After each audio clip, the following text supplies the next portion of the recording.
What's going on, guys? Today I'm going to be talking about something that isn't swimbait related.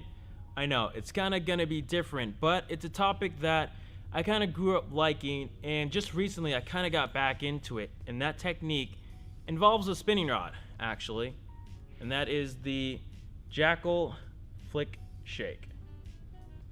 So if you guys are ready, let's get right into today's video. Welcome to the Hookup Tackle. The Hookup Tackle is the world's largest showcase of megabass products, featuring baits and colors not found at any other dealer. The Hookup also offers a wide display of OSP, Evergreen, Depths, Lucky Craft, Jackall, and many more.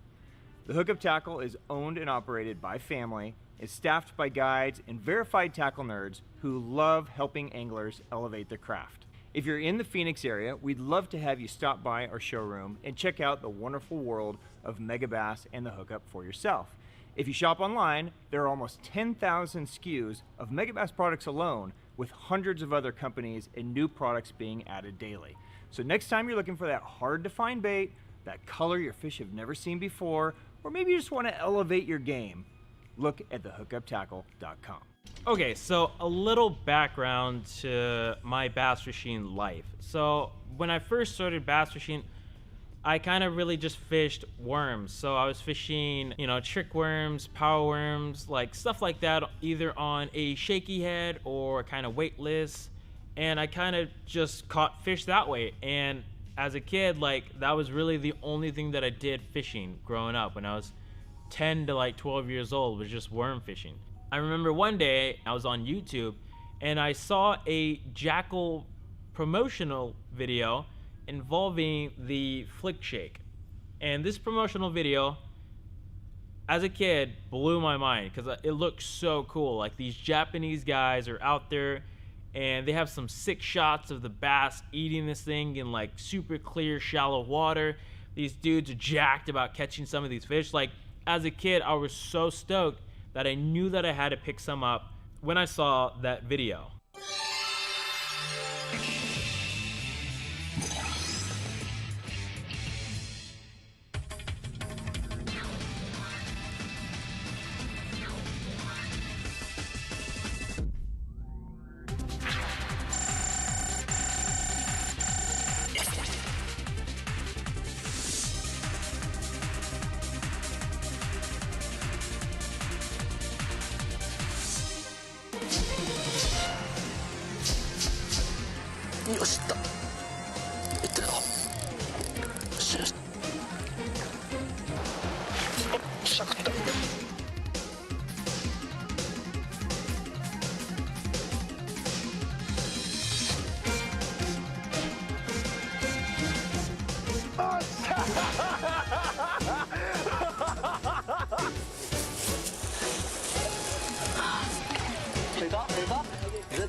Now, after watching that video, and I ordered this pretty much the exact same worm, the same exact head, I went out to one of my urban spots, and I remember this fish really vividly. But we were fishing one of the urban spots. This was my first time throwing the Flickshake, and I catch a 3.5, 4 pound fish, and I was so hyped. I mean, here's the footage from it. Guys, I'm down at the pond again with my friend JD. We got a nice bass, and really nice bass on a Jackall's Flickshake. Oh, that is a nice bass. Nice bass. Look at where I hooked that thing right there. Right on the top lip. I cast it about 10 feet out. That is a big bass. Oh, Jackall's Flickshake bait right there. Oh, nice bass. Really nice bass right there. It's about 3.5, 4 pound large. See that's young Jeff, super stoked on the Flickshake. I mean, I was hooked after that.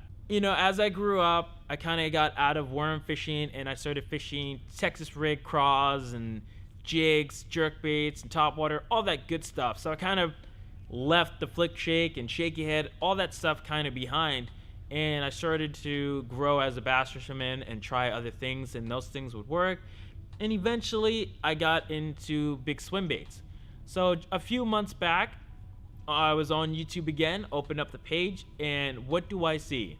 I see that same exact Jackall promotional video that I saw so many years ago, and I had to click on it. So I clicked on it, and I watched the video, and I literally got the same exact feeling as I did back then from watching that video. So that sparked my interest in picking the Flickshake back up and trying it out again at some of these urban spots recently. Now, a little history about the Jackall Flickshake is that originally in Japan, it was designed to be fished for suspended fish. You throw out the bait, and the way that this worm is designed, it has a very special kind of curve to it. It kind of looks like a Nico style worm where one side of it is thicker while the other one is a little bit thinner. And what that curvature does is when this ball head goes down, this thing kind of quivers and shakes down to the bottom. And then you rip it back up, and then you let it fall back down. And that falling motion is what really triggers the fish into biting it when they were fishing it for those suspended fish in Japan. Now, over here in the States, a lot of guys use this as a bottom contact.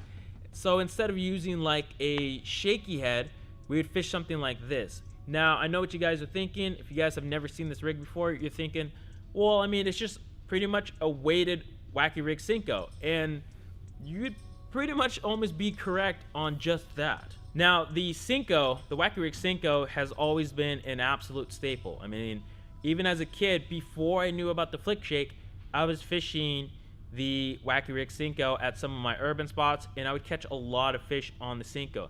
You cannot go wrong with it. But the thing is with the Senko, and at those old urban spots that I was fishing, before fishing kind of became really popular, at those urban spots, you could fish fairly shallow water. And at some of these urban spots, before the park would, instigate and kind of mess with a lot of the grass, where they put chemicals in it to kind of kill off the grass because more people were getting into fishing, and nobody wanted to fish where pretty much the entire pond is just grass, so they started killing off grass. But before that, what I would do with the Senko is I would just pitch it into those open pockets in the grass, and since it has no weight, the Senko will fall a little bit slower, right? And then you kind of hop it there for a little bit, and then you pull it back out and you go down to the next hole. So when it comes down to the Wacky rig Senko, I really like fishing it in kind of just small pockets of grass that are pretty shallow, and then kind of ripping it up. Now, after they kind of started killing off the grass and a lot of those fish were forced to kind of move out to some of the deeper, farther away spots, I had to find a way to be able to fish the bottom a little bit easier, but on a farther cast. So the Senko, you can also work it on the bottom, that's fine. But if you're going to be fishing deeper water, it is going to take a while to keep it down there. And then if you work it too fast or too hard on the bottom, it's going to really come up off the bottom, right? And if you're using too heavy of a rod, you're not going to be able to feel exactly what it's doing down there. But that Senko has a very similar style fall where it will shimmy, and on sometimes at a certain angle, the bait will actually kind of glide to like one side or to this side, and it'll also kind of shimmy a little bit. So it's definitely a really, really solid way to go if you're going to be fishing around shallow water or shallow grass. I still highly recommend the Wacky rig Senko. But nowadays, since the fishing pressure has kind of gone up a lot in a lot of these places, what happens is those fish will kind of start to suspend out in some of like the middle of the ponds, or they might just be really sucked down to the bottom. And that's where kind of the Flickshake comes in handy.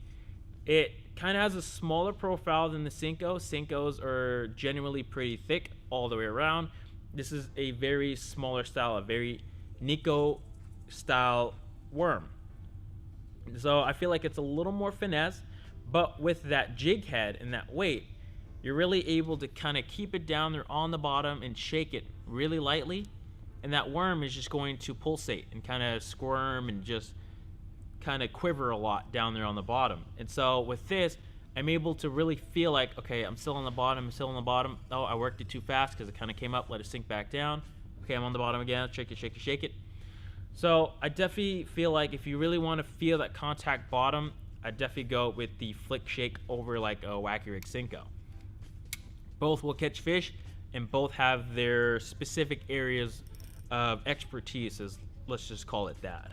Now, what's really important is to get the right size worm and the right size head together, because Jackall, they make a very specific jig head for the worm. They kind of built the worm and the jig head in sync with each other, to where if you pair it up correctly, the bait will quiver and squirm just perfectly. So they make a few sizes in the jig heads, where they have a 1/16 ounce, which is the smallest head. Then they have the 3/32 ounce size head. And then the biggest one is the 1/8 ounce head. So you have these heads, and you have pretty much 3 different sizes of worms to choose from. You have the 4.8, the 5.8, and then the biggest, the 6.8. With those sizes, obviously with the smaller the worm, you want to go with the lighter weight if you want to get the desired action. If you put too heavy of a weight on that really small worm, what's going to happen is that it's going to fall, but it's falling so fast that the worm is just going to fall like this. There is no quivering. It's just going to go straight down really, really quickly. Now, you'd want to use that lighter head to where it'll get that nice slow fall, and it's going to kind of shimmy down.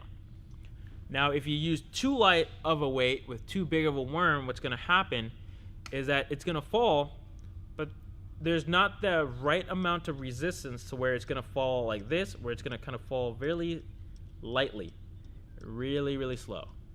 That could also work, but if you want the right desired fall, you want to fish it on the right size heads to match it perfectly, in my opinion. But it also, again, depends on how fast you want it to get down to the bottom. So if you are fishing, you know, really deep water, like 25, 30 feet, then, and you want to fish the, you know, the 5.8, maybe you do fish it on a bit bigger of a head, where you are trying to get it down to some of those fish that were actually down there on the bottom. But if you're trying to use it how it was kind of intended, to try and catch those suspended fish, you would use a lighter head. So it kind of goes back and forth. You kind of have to experiment with it. But once you see it kind of fall and quiver the right way, how you think a lot of fish are going to like it, stick with that, and you're going to catch some fish that way as well. Now, the setup that I use, it's definitely not a very specific flick shaking rod. I mean, I'm using the Megabass. This is the Fleesa. It's a 7/6 rod. It's really made for like the spy bait, and that's what I really got this rod for, is because I really like throwing the spy bait. But I'm not gonna go out there and pick up in a completely different rod just to throw the flick shake. I mean, I'll throw it every once in a while just for the nostalgia factor, but for me, it does the job just fine. It's kind of like a medium light rod, so it's got a lot of load to it. So even on some of like those lighter jig heads and the smaller worms, I'm able to throw it out there really far. Now, what's also a big plus is that it's a 7/6 rod, so you have a good amount of length. So when I am fishing some of these urban spots, a lot of these guys, they may not be the greatest bass fishermen in the world, to where they might be making, you know, 20-yard casts or so, where I can probably get out to, you know, 30 yards, right? So you're getting just that extra set of fish that don't normally see baits that far out, to where they're like, okay, normally I'm safe this far out, because if I'm any bit closer, normally I get caught, or I see my friends get caught when we're really shallow. So being able to get that extra distance does go a long way. Now, I am fishing it on straight fluorocarbon. This is just 8-pound fluorocarbon.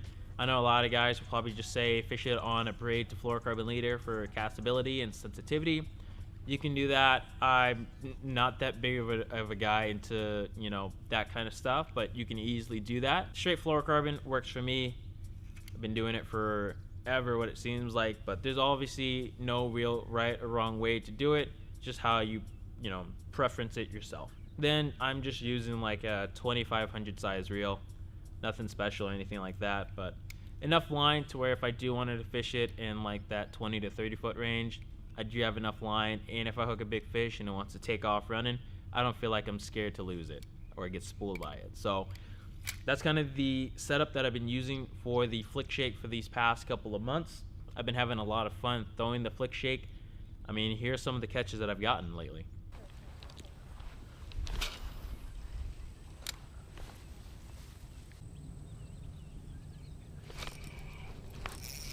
Your shot.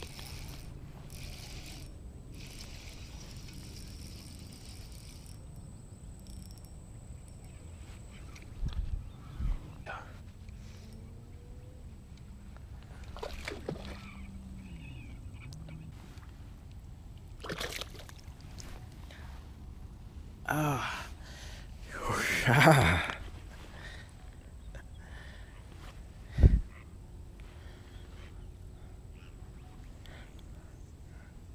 Nice.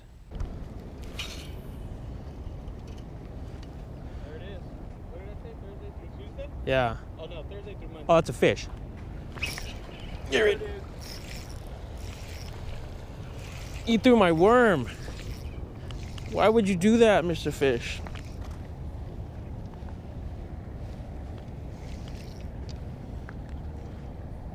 That's a toad, dude. It's like an 8-pounder. Dude, he choked it too. Dude, he choked it. Oh yeah. Oh yeah, baby. Yosha. Yosha. Oh yeah, man. Yosha. Oh, he wanted it. Yes, sure. Okay. See you later.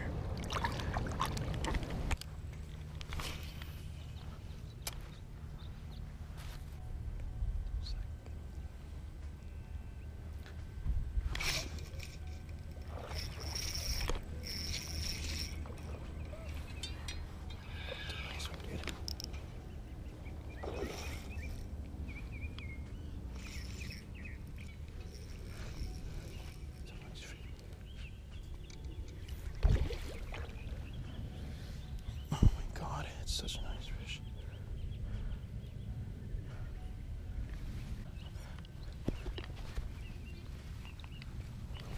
Yosha! Yosha! Yatta! Yes! It is. Nice bass. Jackall Flickshake. Mega Bass Fleesa. Nice fish.